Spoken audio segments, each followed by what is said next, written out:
develop the ability to act. Take action. Not hasty if it isn't required, but don't lose much time. Here's the time to act. When the idea is hot and the emotion is strong. That's the time to act.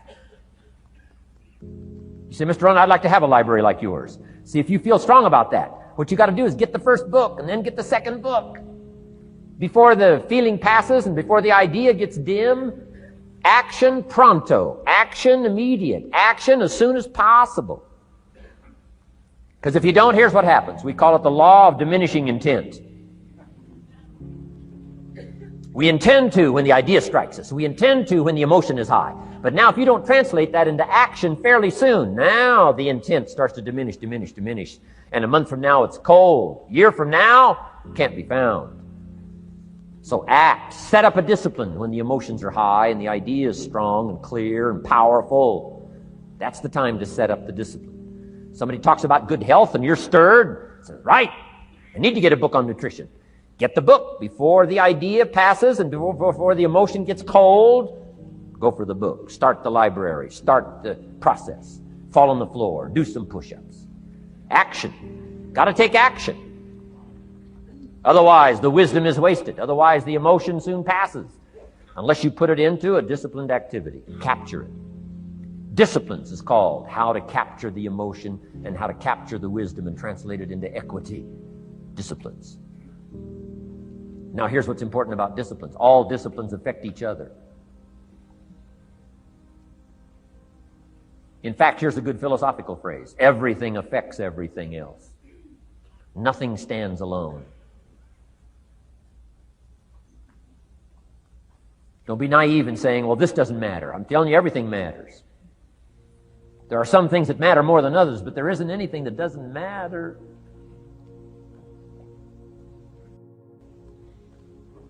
We all pity the man who says, well, this is the only place I let down.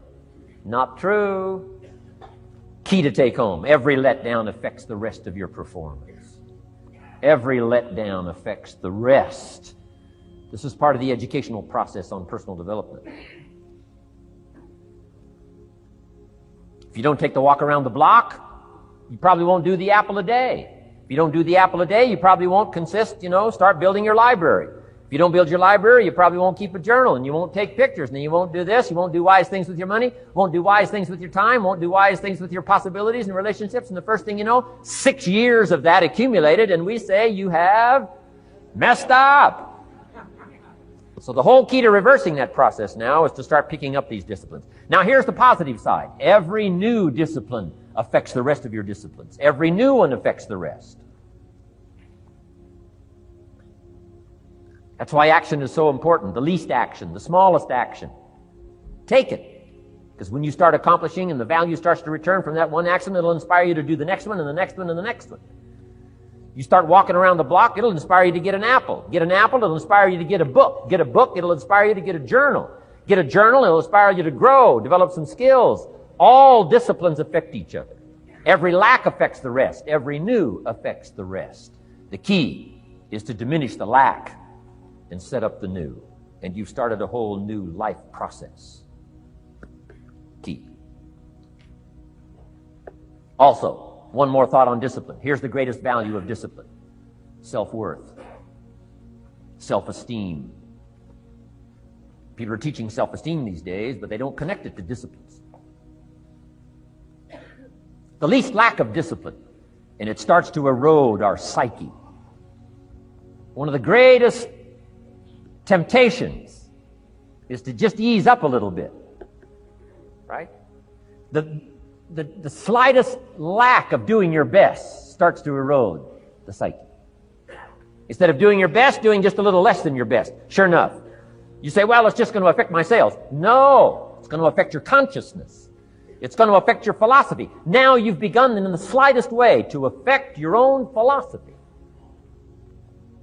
Here's the problem with the least neglect. Neglect starts as an infection. And if you don't take care of it, it becomes a disease. And one neglect leads to another.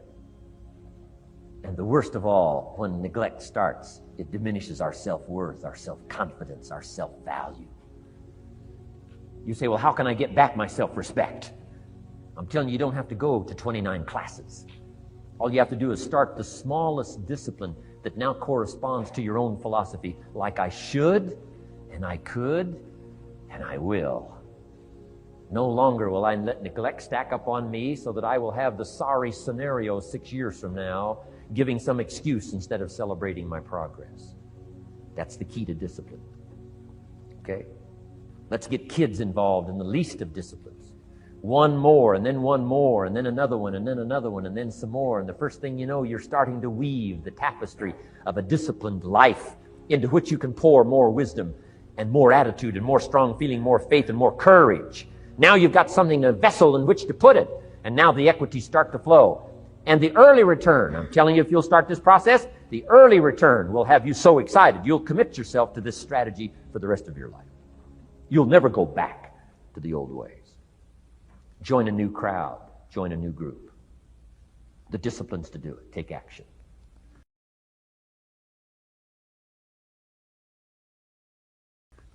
I recommended the last time I was here the little book, Richest Man in Babylon, and I said I've lectured now to over 3 million people in the last 33 years, and I've recommended this little book to almost all of them, I think.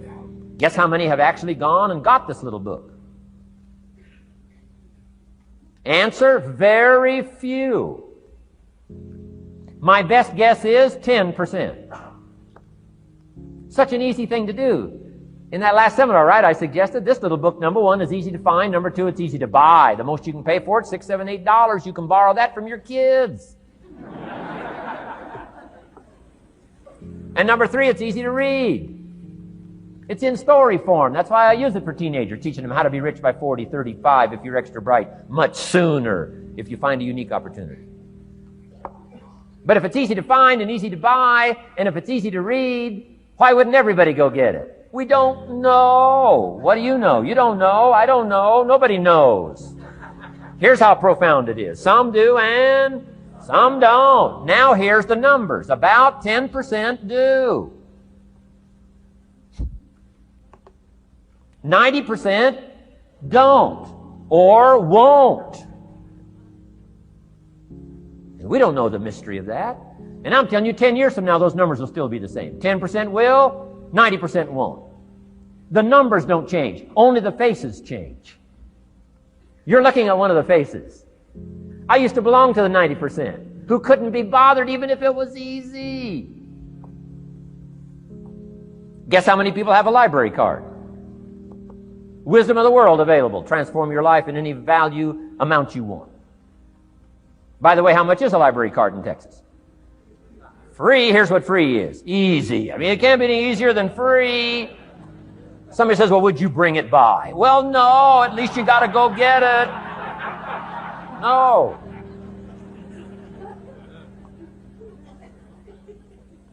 Wisdom of the world available. Transform your life spiritually, socially, personally, economically, and every other way. Teach you how to be rich and powerful and sophisticated and healthy, influential. How many people have a library card? Answer, 3%.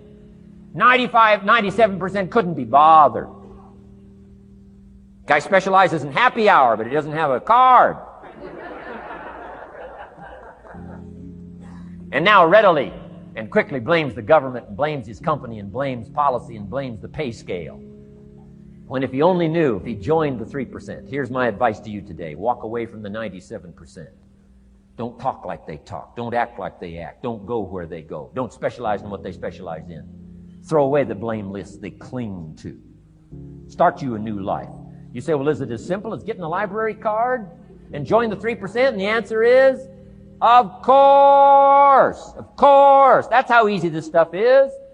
This is so easy. It's so simple. It's not complex. You don't need a 2,000-year-old guru. You don't need multi-track affirmations. I'm telling you, don't. Affirmation without discipline is the beginning of delusion. Key.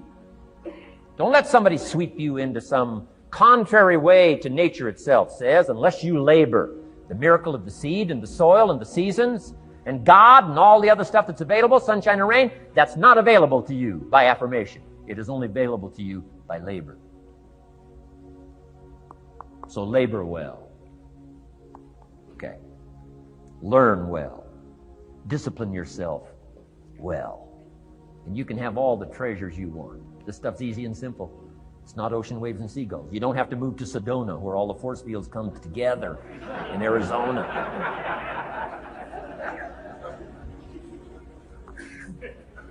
Let's teach our kids the simple ways to transform their health, number 1. Their economics, number 2. Their ability to communicate, number 3. Their life and treasure and lifestyle, number 4. Spirituality, number 5. And the list goes on and on. Let's not leave out any of the least of disciplines that encourage us to do the next one, to do the next one, to do the next one. First thing you know, this whole scenario for you is spinning up instead of out of control on the negative side. This is all you got to do. It's as simple as this. It's as simple as a start, committing yourself to life change. And once you start down this road, I promise you, you'll join the 10% and the 3%. We're going to talk financial independence in just a little while. Guess how many people can retire from the income of their own personal resources when it comes time to retire? Answer, 5%. In the most independent country in the world, 95% are dependent, 5% are independent. Take charge of your own retirement. I'm telling you, if you take charge of your own retirement through personal development and all these skills we've taught today, plus what's coming up, financial independence, I'm telling you, take charge of your own retirement, you can multiply it at least by 5, maybe by 10, maybe by 20, maybe by 100. Let the government take care of it, some company take care of it, you got to divide by 5. Take charge of your own life, take charge of your own day, take charge of your own conversation, take charge of your own family, take charge of your own possibilities. And learn these skills, develop this kind of strategy, and I'm telling you, life will open up for you. Join the 3%. Join the 10%. Join the 5%. Walk away from the 95%. In our Leadership Weekend we teach, find out what poor people read and don't read it.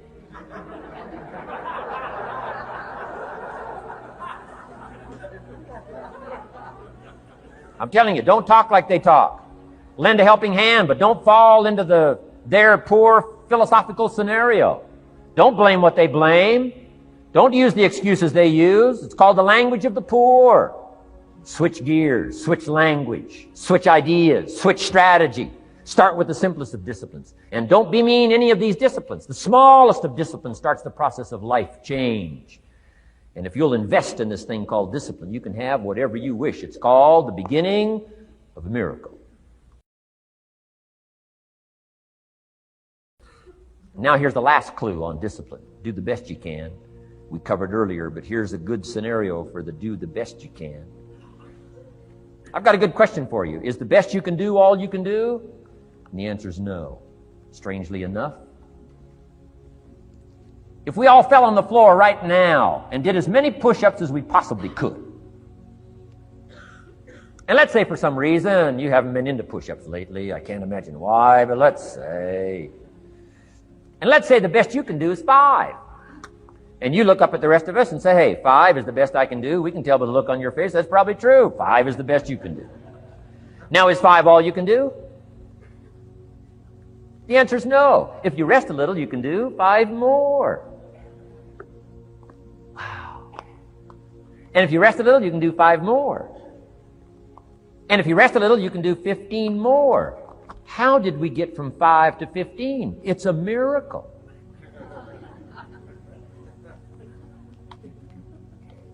And if you rest a little, you can do 15. Rest a little, you can do 15. Rest a little, you can do 20. How did you get from 5 to 20? It's a miracle. Did you know you can keep doing that? Do a little more, rest a little, do a little more, rest a little, and finally get up to 50 push-ups? Is it possible to get up to 50 push-ups? Of course. How do you go from 5 to 50? It's a miracle. How do you get a miracle going? Number 1, do what you can. Don't leave out what you can, from writing a letter to your mother in Florida. Start cleaning it all up. 2, doing the push-ups. Go from 5 to 50. It's a miracle. Number 1, do what you can. Number 2, do the best you can. Here's number 3, rest very little.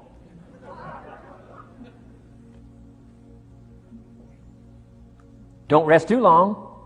Why? The weeds take the garden. Kids have got that figured out. You can't rest too long. Here's the clue. Make rest a necessity, not an objective. The objective of life is not to rest. The objective of life is to act. Think of more disciplines. Think of more ways and means in which to use your own wisdom and your own philosophy and use your own attitude, your own faith, your own courage, your own commitment, your own desires, your own excitement. Invest it in discipline so that it's not wasted. The smallest of discipline. Thereby transform your life. Join the 5%, join the 10%, join the 3%. Guess when I went and got this little book, Richest Man in Babylon? The same day I heard about it. I went and got it. Somebody says, well, Mr. Rohn, does that make you different than most other people? And the answer is yes. Somebody says, well, why is that? We don't know. We don't know. What do you know? You don't know. I don't know. None of us knows. Some do and some don't. The numbers don't change. Only the faces change. From those who get in on a seminar like this, listen to a dynamic sermon, read a book, listen to some cassettes, take seriously the next conversation of a friend who wants to level with you, and do something about it. And you can walk away from the 97%, not live there anymore. Because if you don't, the next 6 years of your life will be like the last 6.